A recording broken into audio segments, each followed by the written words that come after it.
Hey, welcome to Instant Reaction. It's the Bluejay Banter post-game show live on our YouTube channel. Thanks for joining us.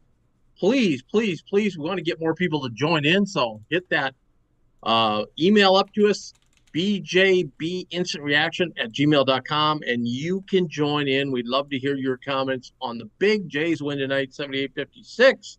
Tim Kruger, Ross Ferrarini, Zach Weaver, fine producer, joining us. Ross, I thought the crowd was probably better than I expected, actually. Yeah, as far as the amount of people there with it wasn't like a great crowd by any stretch, but it was. No, It looked It better was, on TV than I expected as well. yeah. yeah. Given what the weather outside, it was fine. I thought a lot of this was on Butler. It felt kind of low energy in there a little bit, and I thought Butler didn't play with a ton of energy, to be honest. Outside of like the first 5 minutes, they Even came then- out, and then Even then, that was a little more Creighton affected, right? they hit some tough shots from mid range. Get off. They did. We were kind of like having them shoot the shots we wanted. Yeah, and they were just hitting them. Yeah. Their big was hitting some shots that we kind of wanted him to take, but once he got wore down, as Max said in his post game, then they missed him. Again, welcome. Thanks for joining us. Huge turnout to our last show. We hope we have a big turnout again tonight. I know everybody's bundled up, so hopefully you get a chance to jump on. I want to thank our sponsors, Equitable Bank. We take banking personally, West Pacific Dental Group, and also Infusion Brewery. And now I can truly have a let it fly after a victory. It's been a long drought. It has been. It's been too long. It might be time. It might be time for me to pull my excess alcohol in from the garage because I can see this isn't froze, but it's a little frosty. As I said, bjbinstantreaction@gmail.com. Send us an email. So, Ross, your general thoughts on the game tonight? Yeah, I thought the team looked. I thought the guys looked pretty good. I thought they looked a heck of a lot more comfortable offensively. I think it was good for them to get home, and they obviously made some shots, which always helps Maderick, and that's something we take for granted because they haven't really been doing much of lately. But yeah, no, I was impressed with the way the guys played together, and I was impressed with Kalk. There's no way he's 100% coming back from mono, but I thought he played well, all things considered, right. Probably being at 70% or so. But I just kind of like what I said. I didn't think Butler had a ton of energy to them. I mean, they Chuck Harris is a very nice player, but I like Manny Bates inside. He does some nice things, but against Kalkbrenner, he was just a little bit overmatched. That Butler team's okay. I would imagine it'll be close. I could see them being in the playing games on that Wednesday night in New York. No doubt. No doubt. I'll be maybe surprised if they're not, but they're also not going to finish 10th or 11th either. So, I would imagine they'll finish anywhere from 7 to 9. I'll be surprised otherwise. I've seen them 3 times now, and I would peg them at number 9 easily. I mean, I think Seton Hall's a hair better than they are. Yeah, I was just going to say their competition for that is probably Seton Hall. Quite frankly, if you just looked at our record, a lot of people would say maybe Creighton, but we're not going to end up being down. I mean, we just beat them by 22 points, and I think our second half was very good. Our first half, obviously, a little slow to start out. And the fact that Kalk wasn't 100% tonight, and we still have some deficiencies. We still not getting a ton off our bench, and so we're still not there yet where we want to be. So that considered into the pack, this definitely. I rarely get to listen to all the post game. By the way, Tyler Kment does a great job. I saw Tyler was there doing it. Yeah, he was sitting there with John tonight. He does a terrific job. He sounds really good on the radio. Like, really asks some pointed, good questions in the post game I interviews. wonder what he was doing in town for it. I don't know. Where does he live, Ross? Well, because he's a Kansas City guy. Is he okay? All right. Yeah. Because I know he said he's going to the Chiefs game on Saturday. I think John was saying, yeah. Maybe he's got a girl who's from here, or I'm not sure. He's married. Oh, that's right. That's right. He got married this summer. That's right. Yeah, he said this is his first right. Christmas married. Maybe, hey, there you go. Maybe that answers my question. I'm not sure where Tyler's wife's from, but no, that's good. I can see him doing a very good job on the radio. Yeah. Listen to just a snippet of our old show, and all I gotta say is thank God for you guys. Okay. All right. Yeah, I thought Frederick started off a little slow. Then I thought in the second half he really came on. Yeah. I mean, he really played well in that second half, and it was really nice having a two-headed monster in there in the middle. No doubt. Yeah. No doubt. Yeah, you can see just his growth from getting pushed into playing big minutes the last few games and kind of put his head in a better spot, I think. He wasn't as scared of just getting yanked, probably. Right. So. Right. No doubt.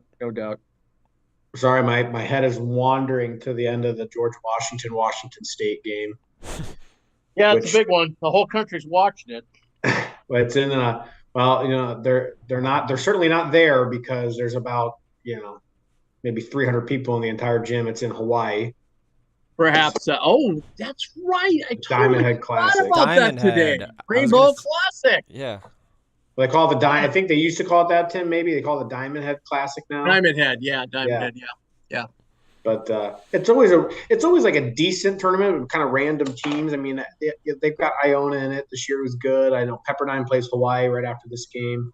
I can't remember what the other one was, but yeah, the field has dropped. Well, it was not that great a field way back in the day when we played in it. Because we had Nebraska, Creighton, Houston was probably the marquee team. And then it rose for a couple years, and then it kind of has faded off again now. Because people like to play in those Thanksgiving Day. Yeah, programs would rather do the Thanksgiving tournaments. Do you remember what used to be a big tournament around Thanksgiving was the shootout in Alaska. Yeah, it's gone away. Yeah. I wish they went back to that because I have fond memories of tuning into that thing. Well, I heard teams that went to that. We're talking now about the Maui hangover. They said the Alaska hangover was awful. Oh, I'm sure it was brutal. Yep. Yeah. So. But anyways, good end of the game. Good to see a nice little assist from Sami Osmani to Xander with an and one. That was nice. Kind of a tip in the cap for the walk-on guy would get that. Would point that out immediately. Well, I mean, seriously, those guys work their butts off. They're good kids. I went to a practice. They play hard, and it's good to see them get in and score and do some things, especially in a league game. It's nice. It feels good to score and do something against somebody that's not, Houston Baptist or whoever.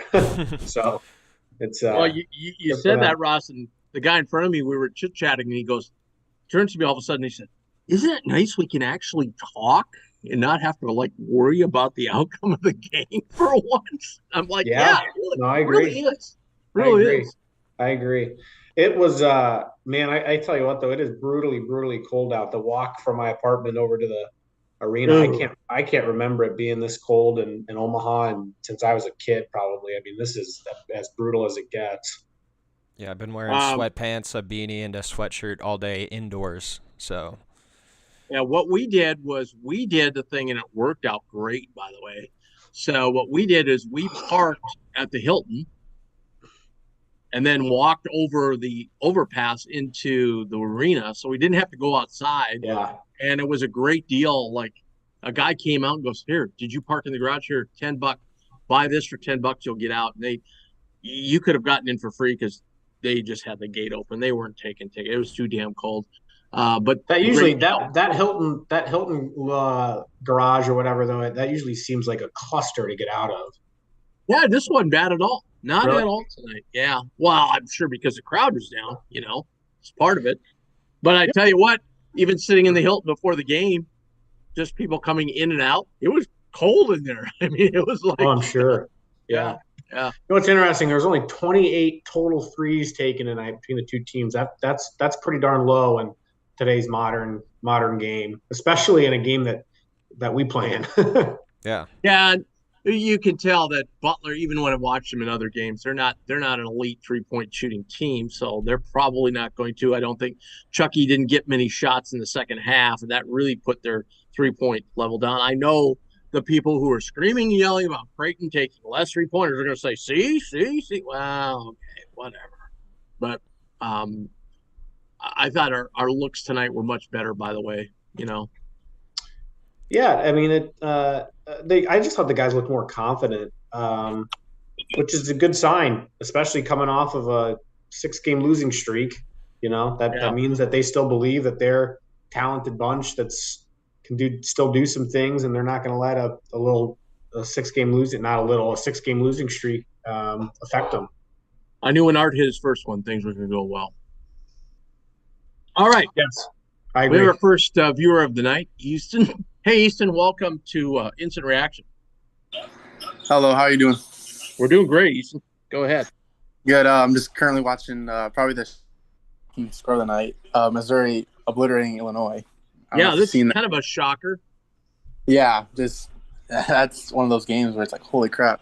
But about the game, that was as much as a get right game as you could actually ask for. It was that like first, was it 5-6 minutes? We were up by like 9 or whatever, 16-7. I was getting ready to like kind of call off the season, but man, they turned around pretty quick there. It just shows you like Kalkbrenner, he's got to be a top 5 most impactful player in college basketball because it's just night and day. And then with him being out though, Frederick King, he's now a serviceable backup 5.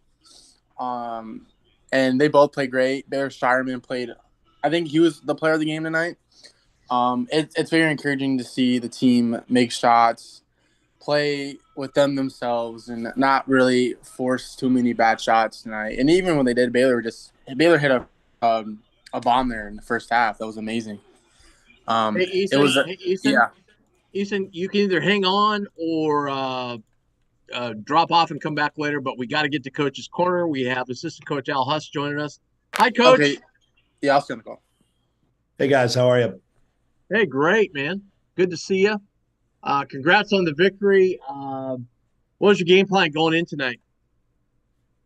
Yeah, I mean, I think more than anything, we needed to have a few really good days of practice. I think we accomplished that. We needed to, we faced a lot of adversity here the last month of the season. Trying to play without guys, trying to game plan on the run, in tight circumstances with not a lot of time, with pieces not in places that we're normally that we're normally used to.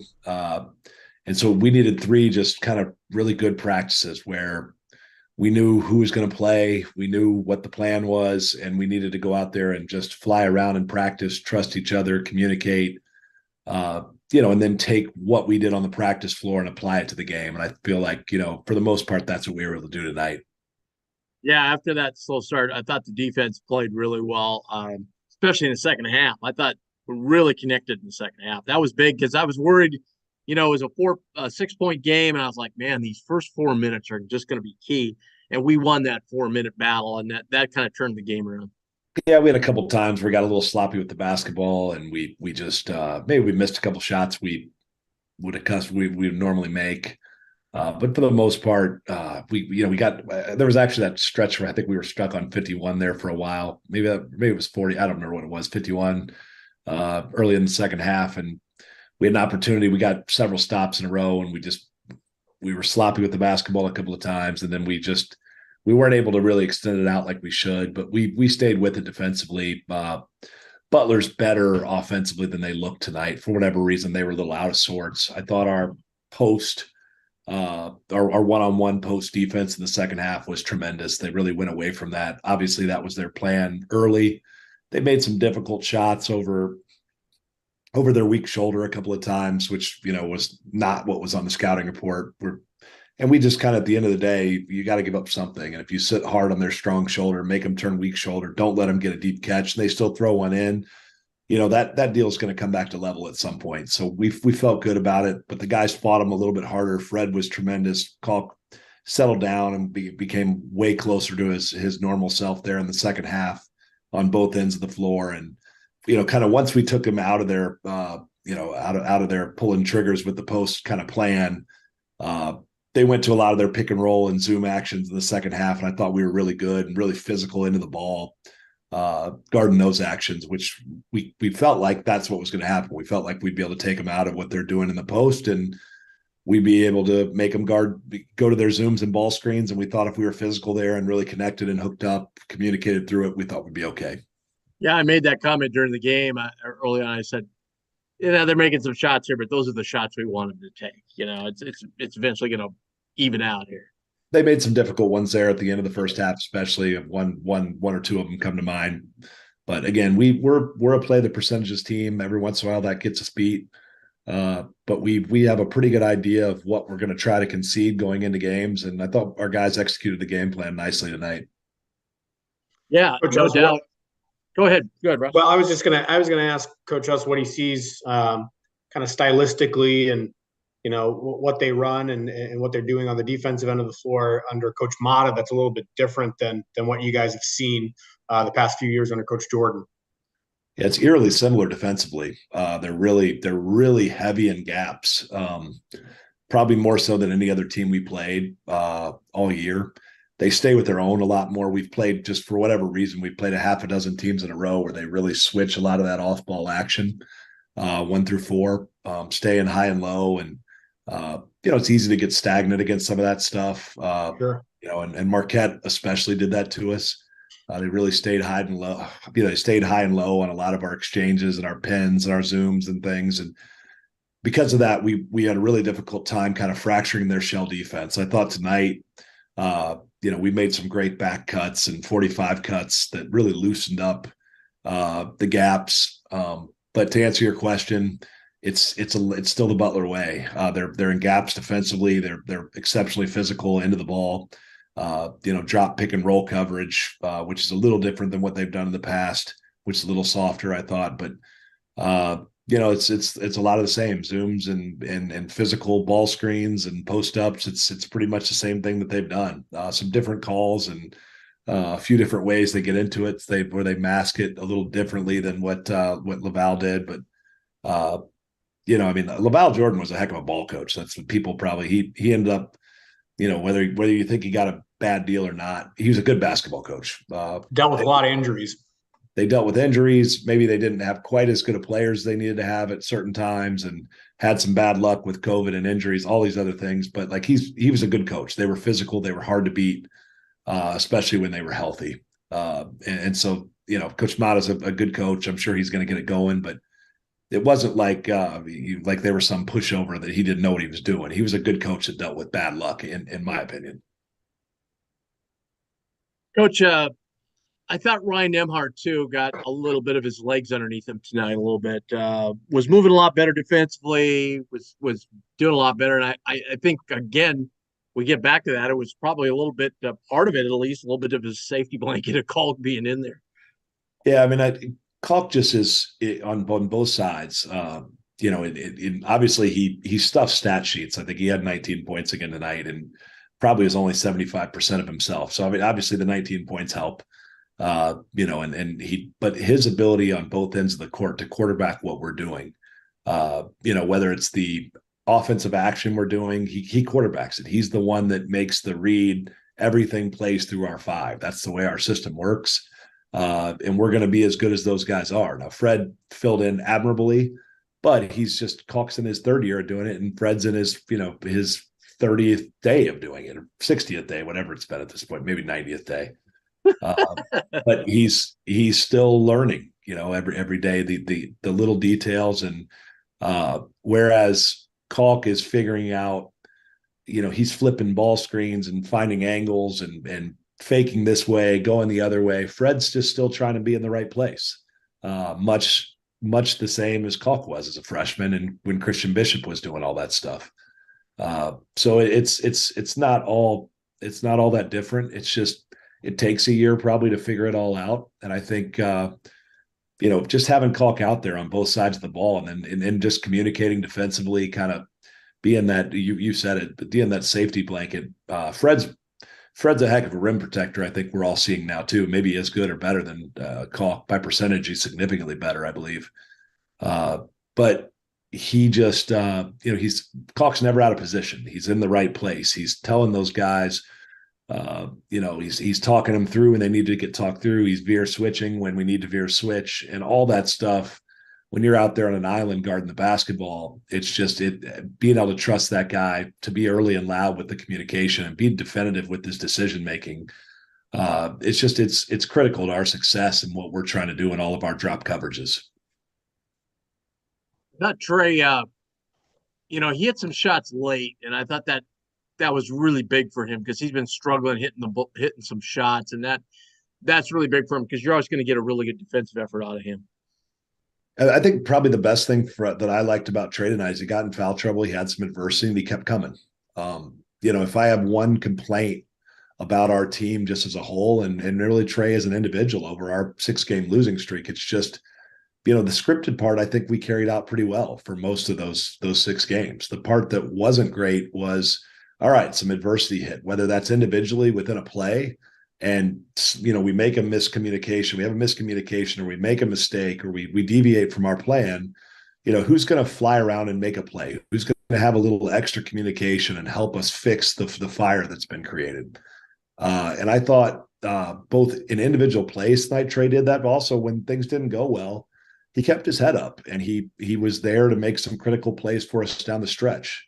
So when you look at both him individually and our team as a whole, that's the key point. It's when we go off script, which is going to happen. Like no matter how much we game plan, we practice, there's going to be some times when things don't go the way they want them to, both individually and as a team. And we've got to figure out how to make the best of those situations and try to fix them as many times as we can.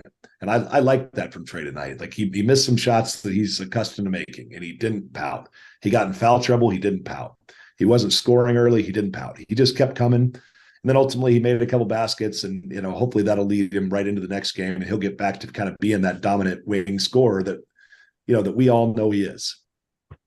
Coach, it's easy to kind of forget about some of the freshmen that are redshirting or might be injured. One name that comes to mind, obviously, is Jason Green. We haven't heard much about him. Obviously, he's a true freshman and he's redshirting. How is his development then? Yeah, I mean, Jason's he's going to be a good player for us in time. He's kind of learning still what he is. He's really a cerebral player. Where some of the guys maybe take a little bit longer to pick things up. He's a really quick study. He's not going to have any scouting report issues or anything like that. He's really sharp. He understands how to play. He knows when to cut. I think what's going to determine his ability to help us next year is two things.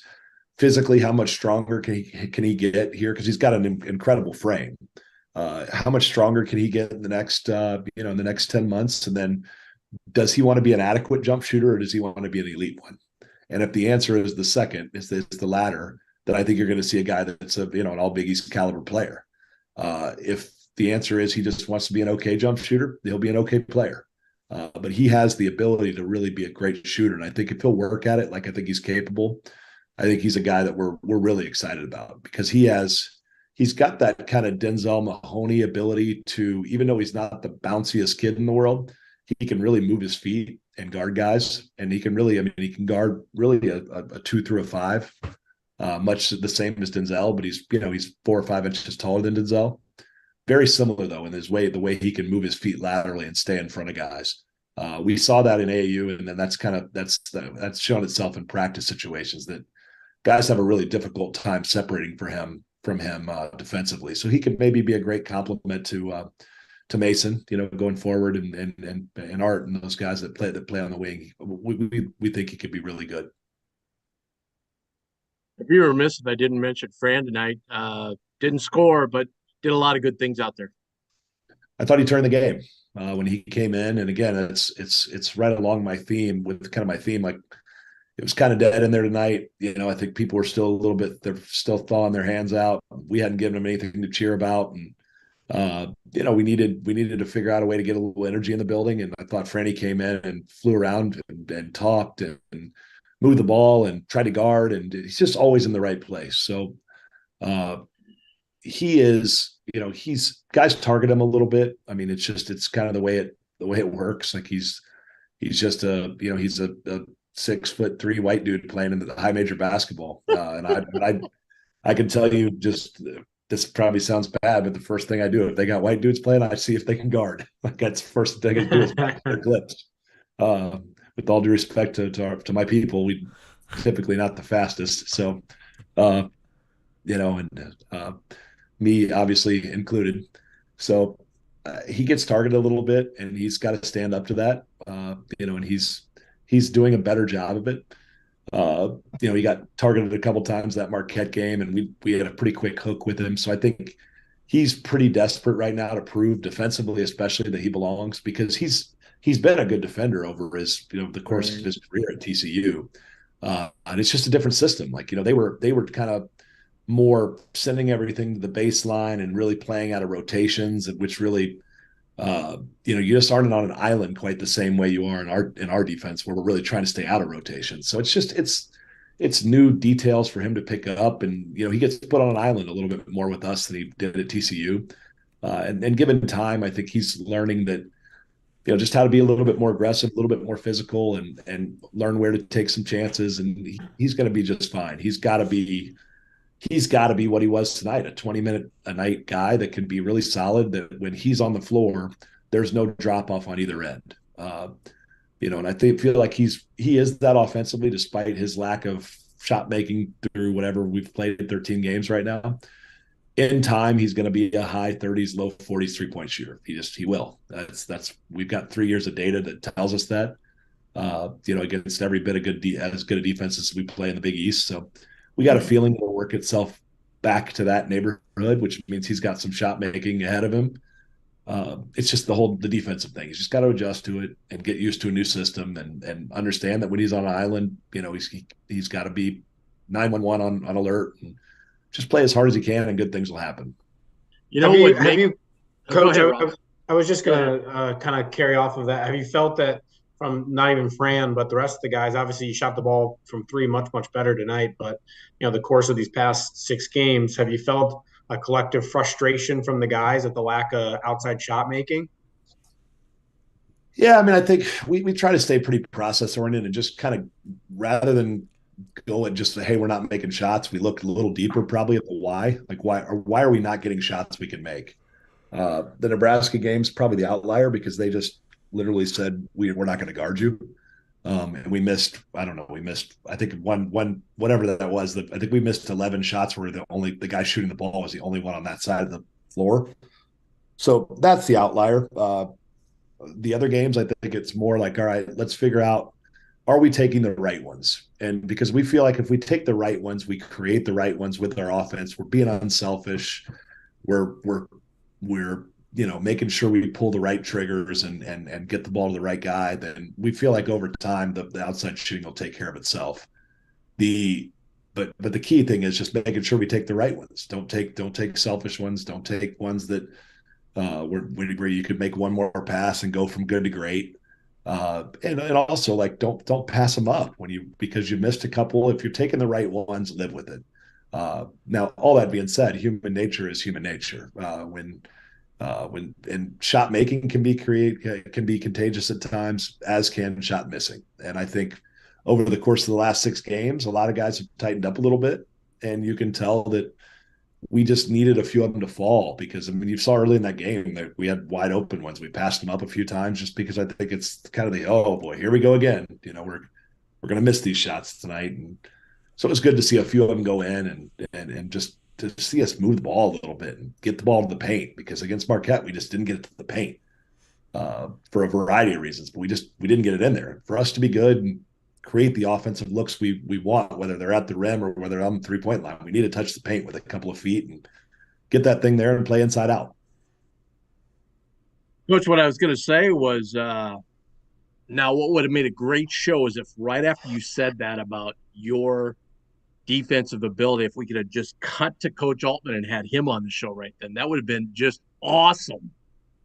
The best part about Coach Altman was when he would come recruit my guys, and McKenna was probably even worse than him. Grensing, all these guys that coached me, I'd be out there laying into my team, and they'd start laughing. I mean, they'd start laughing. Number one, I had athletes everywhere, and like no guys that look like me, that's for sure. Just athlete on athlete on athlete, and they'd just laugh at me and say, "Guys, just so you know, he didn't do any of those things." Like that was the message that got consistently delivered from my former coaches. Maybe that's why they never got any of my players. I don't know. Hey, last thing. What about DePaul? Yeah, I mean, it's obviously it's a weird deal. Christmas Day game. They took their break already. Like they're I think at the tail end of their break right now. We're going to take ours after the game.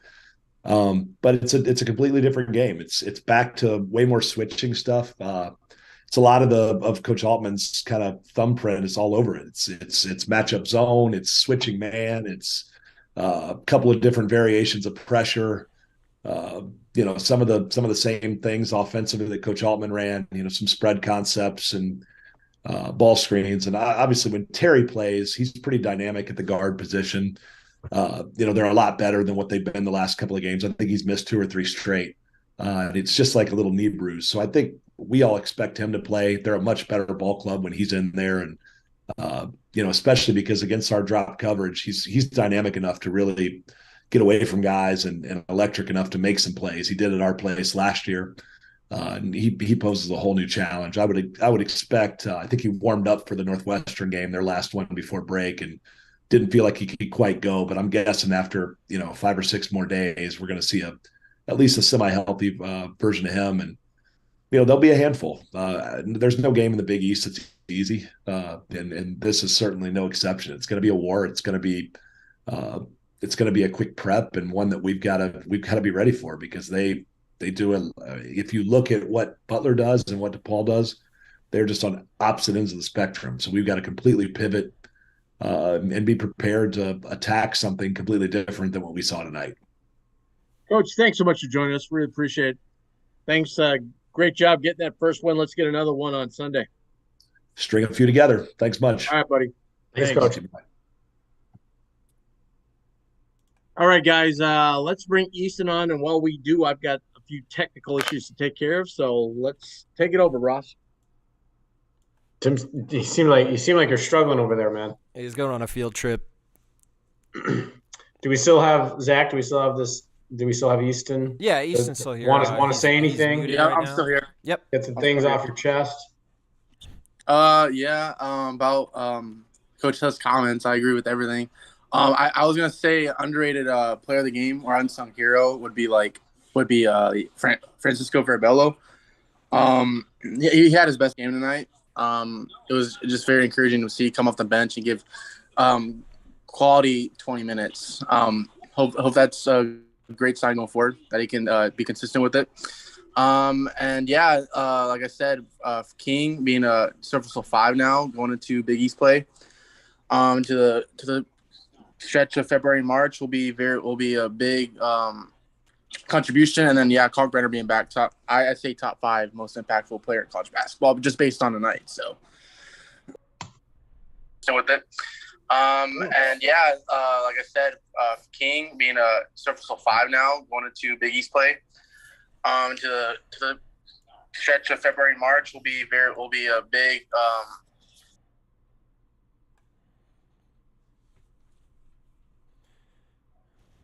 I got that sorted.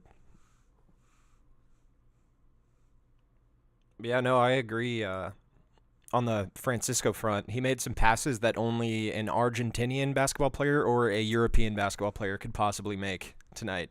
Nutmegged a dude. That wraparound on the baseline was pretty filthy. I have no idea how that one went through. I think that was more impressive than him throwing it between the legs. But yeah, it was nice to see those things. He got a steal, so it's nice that, even though I think he took 2 shots. I think he was 0 for 2. But, he had 3 assists, and that's 6 points right there. So, Yeah, I mean, I don't. He didn't kill anything. He didn't kill the offense or nothing. I mean, Yep. he did his job.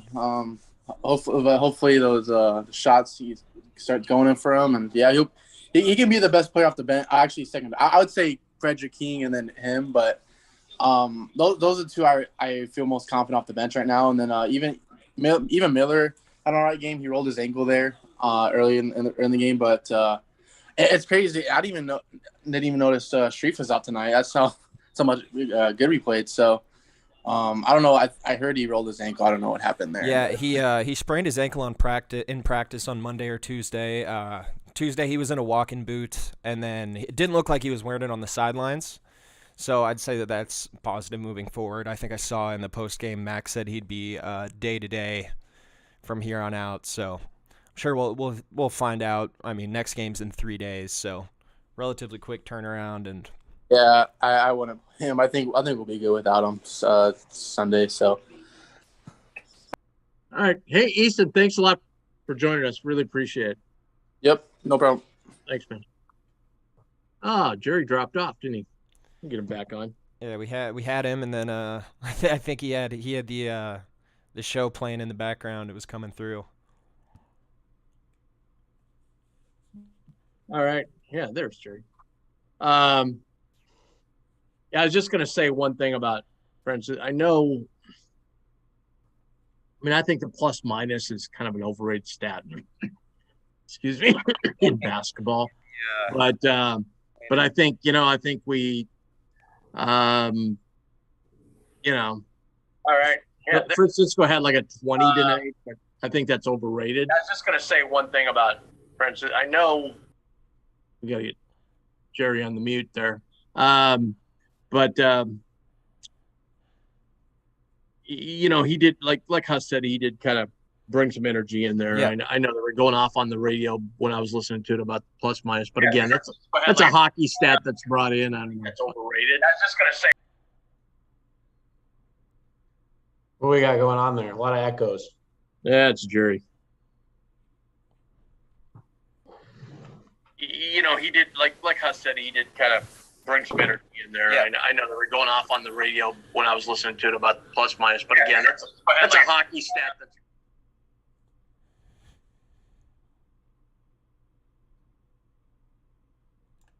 Hey, you got to mute the background. We're getting some feedback from you. What's going on? Yeah, we're getting some feedback from. We're hearing us, so make sure to turn the volume down when you join us.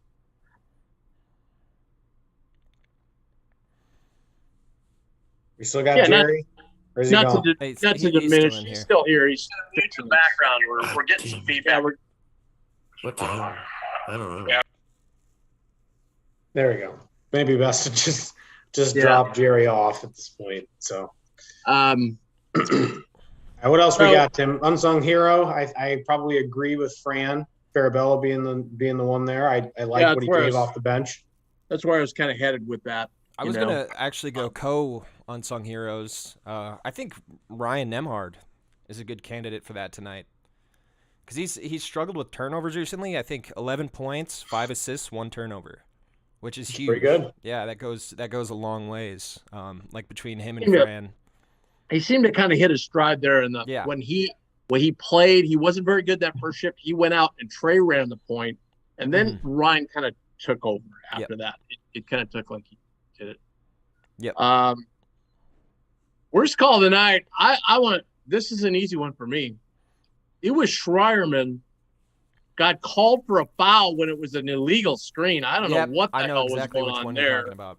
I forgot about that until just Zach now. went ballistic on it. I don't know what that. I thought when they blew the whistle, I'm like, yeah, that was a legal screen. And then they called the foul on Schreierman. I'm like, what? That was ridiculous.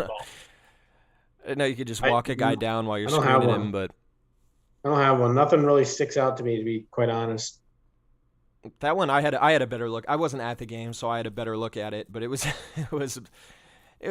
pretty silly. But outside of that, it seemed like a fairly well called game. Nothing, one way or the other that really stuck out to me outside of that one. All right, Jerry, let's see if we got you in a better connection. Right. I was hearing some major echoes there. Yeah. Man, that was a cold walk to the game tonight. Wow. Brutal. I had to walk from the garage outside, and that was it was cold. Wow. Yeah.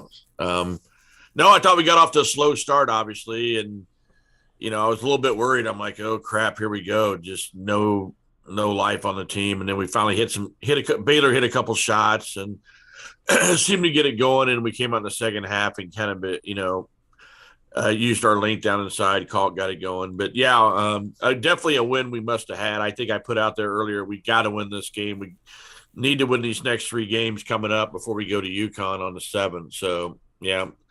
So step one down. I'd like to see us come out against DePaul with a little more fire to get off a little bit better start. But besides that, shots went in. So must win we had to have, I guess. So what did you guys think of the crowd? I thought it was more people there than what I thought, considering the team. It was just they were kind of late arriving. Yeah, yeah. I think the team kind of got off to a slow start because there wasn't much energy going on. No. So I got there about 30 minutes before game time. But, I was worried the crowd would be bad because 6-game losing streak. And I think it was minus 33-degree wind chill. So that was definitely a tough one to get to. What do you think about DePaul? They looked like they were playing better in the first year. And, God, the last 2 games they've really gone – they're blown out by 40 by Northwestern. They just not show up or what? So, well, like Huss said, who are they missing, Ross? DePaul? Jalen Terry, guard. Yeah, Jalen Terry, yeah. So he's been out, so that's a big part of it. Will he be back for the game in Creighton, I think? Or I thought so, yeah. Yeah. More likely than not. What do you think about Kalk? I thought he was about 80%, 85%. Obviously, he was good, but I'd put it more like 70. He was okay. I think his wind was okay. It seemed like it just that just at times his hands weren't working with the rest of his body. You know what I mean? Like he just wasn't in sync. And I thought, but 19 points for your first night out. That was not bad. It was kind of like, where's he been? And you looked up and I saw he had 16. Like, wow, I guess you take advantage of those, little putbacks he has. So little short corner jumper was pretty nice too. I didn't know he had that. Yeah, just kind of sit there. I'm not going to guard him. I mean, if he's got a wide open 10-footer, why not? It's a higher percentage shot than we have. So that's going to be huge. That's going to be huge going forward if he can hit those shots like that. If they're going to have to come out and guard him, then that opens up the lane for Kaluma and Sharman. Yeah. Right. Yeah. We play UConn. I mean, is he going to be able to bring Santiago out from the bucket? I mean, if he goes up top, the key is Santiago going to have to go out and find him, and that should maybe open up the inside for like Arthur and stuff. So. Hey, Ross, a couple games ahead. Who's the dude that UConn has that transferred from San Diego? What's his name? Calcaterra? He went off the other night against Georgetown. And, man, is he a cocky player. Yeah. Joey Calcaterra? Yeah. Is that right? Yeah, the guard. The guard that comes on off the bench. Yeah, he's a nice player, though. He does some nice things for them. Yeah, I think they call him Joey California. Yeah, he's pretty cocky. Yeah. So, I was looking at UConn's schedule. I'd be surprised if they're still undefeated by the time we get them to 7th. I mean, they play Villanova at home, but then they got to go to Xavier and Prue Providence. So they've got tough haul coming up here. Yeah, they've got some tough games. If they are undefeated coming they'll probably be ranked number 1 in the country, but. Villanova's looking a little bit better now, obviously, with that freshman they got. That dude, he doesn't look like a freshman, man. He is chiseled. So, Nova's playing a little bit better with him now. So, we've got when they get more back, they'll be they'll be good. So they're going to be the old Nova. But yeah, definitely got to win these next 2 games at home. Seton Hall's lost a couple close games. Obviously looking past DePaul, but it's still a game we need to win at home.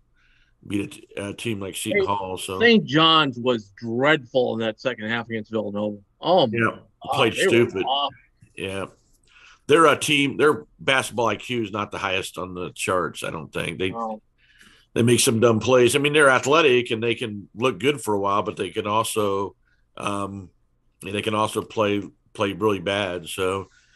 Speaking of awful, did anybody see the Arizona State? I saw that 38. Hurley got kicked out. I heard so. Yeah. Oh my God, I watched the brand. whole thing. Arizona State was absolutely dreadful. Oh my word, Cambridge. The one Cambridge twin didn't play. He was out, but still, they were. I think at one point, with 6 minutes to go, they were 20% from the field and like 15% from three. Right. They were just atrocious. Right. And I think they're probably going to have some games like that. I mean, they had periods when Creighton played them, they did not play very good and took some bad shots, but they also hit some shots. So they're going to be an up and down. They hit nothing. Again, like I was talking about this at the game. That's what worries me. Like on Sunday, like Huss was saying that, DePaul's already had their break and they're coming back, right? Mm-hmm. That game before break, that's why Mac always likes to play a cupcake that game because the kids are thinking about getting on that plane or going home, whatever, right after the game. They're not thinking about the game. Right. And that's why that's a dangerous game on Sunday. And that's a game for Arizona. And not only that, you want to put another sandwich deal on this one for a betting perspective. Their next game when they do get back, Arizona. Yep. Seems like there's a lot of weird schedules. Yeah. Oh, you mean Arizona State? Arizona State has played Arizona. Yeah. I was gonna say it's so strange to me that there's still non-con games going on right now. Oh, there is. I think Kansas played Harvard tonight. Yeah. Well, Missouri and Illinois always play like a couple days before Christmas down in St. Louis. They always play this. It blew Illinois out. Yeah. Can you believe that? Blew them. Yeah. Boat roast them off the court. So. Well, they needed that after KU. After KU came with them, right? Yeah. Yeah. It's a good night for Joel. Yeah, and Jerry. Yep, that's right. Oh yeah. Hey Jerry, thanks for joining us. All right, guys. Thanks. We'll have a good Christmas. Yeah, you too. Same to you, Jerry. Later. Thanks, all right, let's wrap it up with the highlights when you pull those up, Zach, if you got them. Yeah. Let me know if you do. Ross, any other thoughts on tonight? No, not really. Like I said, I thought the team played well, and obviously it helps when you're making shots, but it was nice to see Kalk back. He obviously gave a whole lot of production, and I just continue to be enthralled with Fred King's development. I am the biggest Fred King fan maybe in the entire Creighton fan base. Well, you'd have to fight me for that one. Because, man, yeah, he his first shift was not good, but that second half, man, he was – the first half I'm sitting there thinking, okay, when Kalk was out, you played so well, and now Kalk's back, and and then he looked a little tentative out there, but, man, he took it to him in the second half. Mm-hmm. That was awesome. You had a few thoughts on DePaul. Any more on DePaul? I mean, I just this game scares me only because it's Christmas type thing, I've watched them a little bit. The games I've watched, the one game I watched, they smoked Minnesota at Minnesota, but then I watched them again a little bit the other night, and they got smoked at Northwestern. And I watched some of their game at St. John's, and St. John's plays such a different brand of basketball. It's hard to get a really good feel, but they've got some pieces. I mean, it's not just an automatic, 20-point win by showing up. I mean, they've got some guys that'll make some shots and are athletic and can do some things. So yeah, the guys got to show up on Christmas. There's no doubt. Yeah, absolutely. Absolutely. This isn't the whole replay, is it? There we go. No. I just had to fast forward it a little bit. I was like, wow. This is what I was seeing at home was the video quality of the broadcast was not good for most of the first half. It looked rough. Like all the graphics were fine, but then the actual video feed was just not good.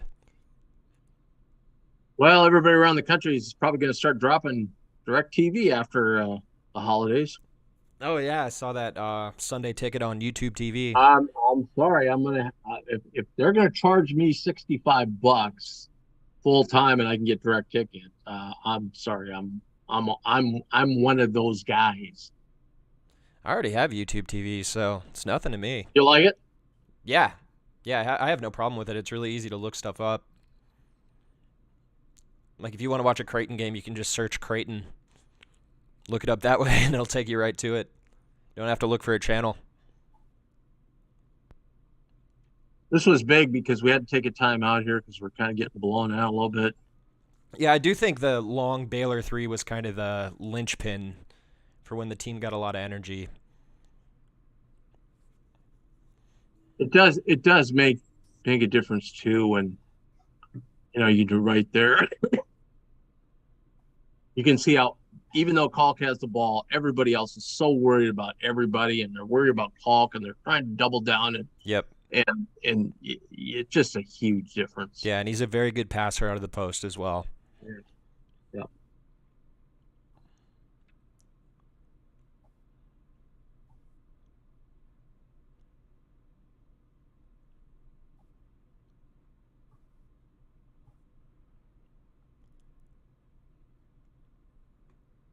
Yeah, we've seen a few guys do that over the years.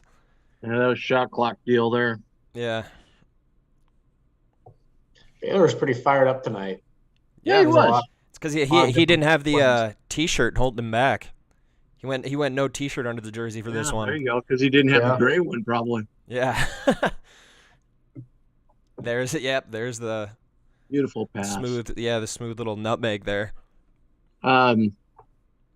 After Baylor went down that one time and traveled, and then my buddy I was sitting with, we watched like the next two possessions, and there was 4 travels the next. I mean, it's just something they just don't call very often. I mean, it's crazy. I thought Fran should have kept going there and tried to get to the rim. I did too.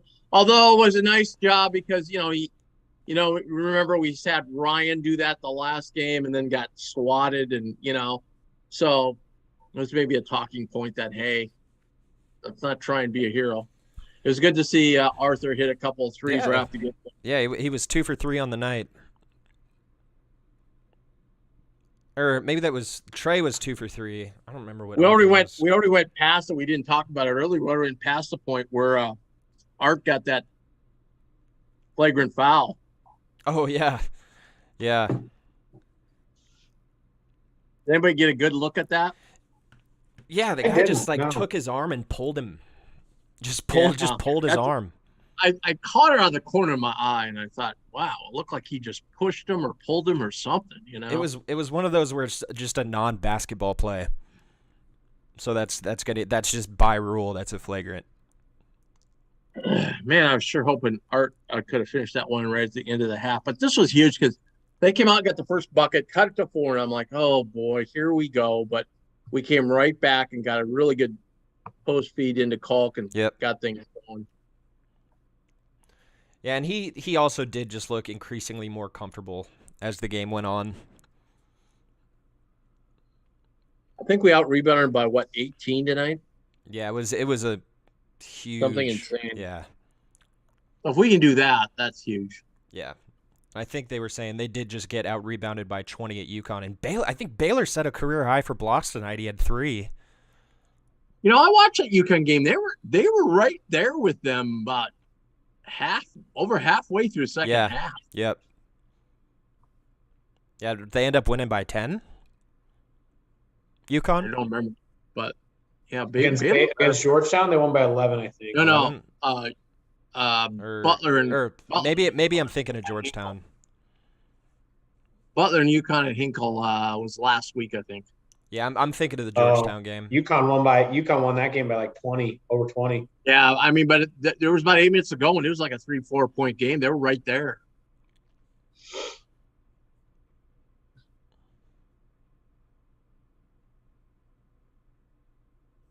Boy, what a great job, by the way, Ben did on Monday night with us on Bluejay Banter. If you didn't listen, you should have, because he broke down exactly what happened in practice, and that's exactly what happened. They began communicating on defense, and boy, things turned around. Yeah, it really did. And they look just like a completely different team offensively, too, when they get defensive stops. Of course, it makes everything easier when you're scoring and the other team isn't. So right, but it's nice to have when Kalk's not in there, Fred's in there blocking shots, Yep, yeah. I don't remember how many they had as a team. They had at least 7 blocks as a team. There's 8 right there, so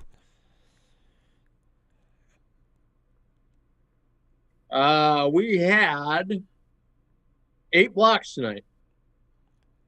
And so I know Baylor 3 by had Baylor, 3. 2 by Fred, 2 by Kalk, Yeah. and 1 by Kaluma. No, 1 by Trey Alexander, actually. My Trey. I think that one might have been on a jump shot. Baylor did have the 6 turnovers tonight, though. Yeah. I saw that he had 6 turnovers. I think Fred Fred King had had 3. 3. Yep. Fred had 3, but, that one he got when he was down low post, that's not his fault, man. Guys got to be yelling at him that there's a wolf coming. And you got to let him know that there's a guy coming got to from communicate behind. there. There's your boy, Xander Ross, getting the and one. Love it. The only unfortunate part, I think we're good. This is just goes into Mac's interview, but Yeah. let's see. Um, All right, man. the only bad thing about the Osmani assist and the Yates bucket is it takes him out of the running for a trillionaire. I think we got Evan Boss, Young did leading you in that guys ever category. talk about that when you were playing? No, I had Never. zero interest. I was in there to score. I think Taylor Stormberg won it, didn't he? I think he won the trillionaire. Taylor had a string of a lot of them. Yeah. But, Yeah. Yeah. I remember following that closely when I was 15. Does Taylor still, carry that badge of honor? I can't imagine. I don't know. Maybe he does. Maybe he's got a plaque. My old buddy's cousin, so might have to ask. All right. So, hey, thanks everybody for joining us. Really appreciate it. There will be no instant reaction on Christmas Day.